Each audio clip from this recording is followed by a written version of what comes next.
Magandang umaga sa ating lahat. Ngayon ay July 28, 2024 at narito ang update ukol sa maging lagay ng panahon sa susunod na 24 oras.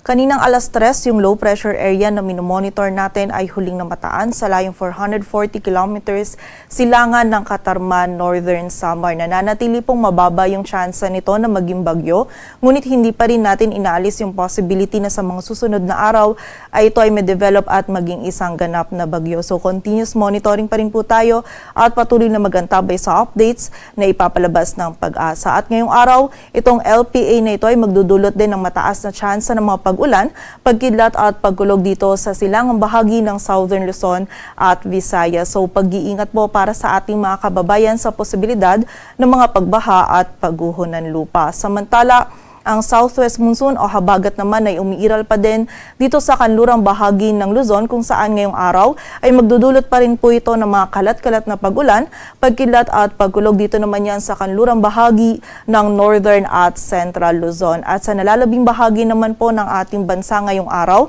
ay meron lamang tayong mararanasan pa din ng mga isolated na mga pag-ulan, dulot ng habagat at ng mga localized thunderstorms.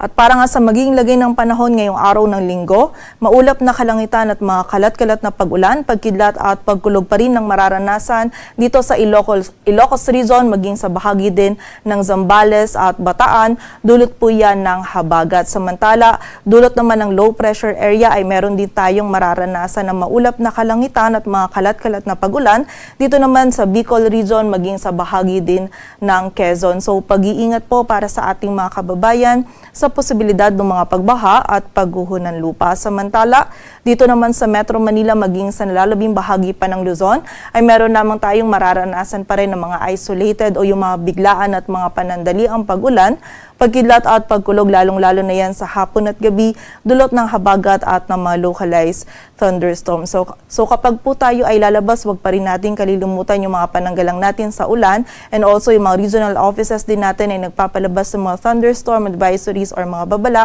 ukol sa mga pag-ulan na ito. Agwat ang temperatura sa Metro Manila ay mula 26 to 32 degrees Celsius.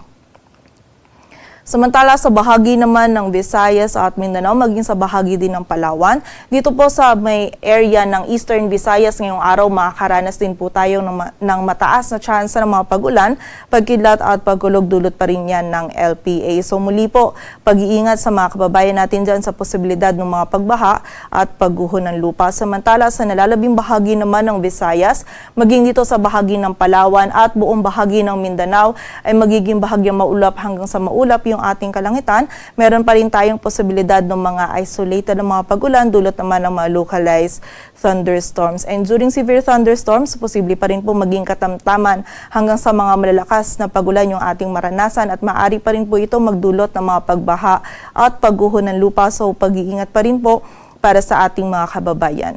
Agwat ang temperatura sa Cebu ay mula 25 to 31 degrees Celsius at sa Davao naman ay 25 to 32 degrees Celsius.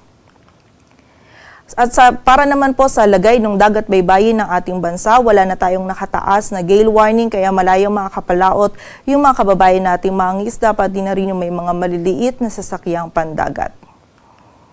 Dito sa Metro Manila, ang araw ay sisikat mamayang 5:39 ng umaga at lulubog mamayang 6:27 ng hapon.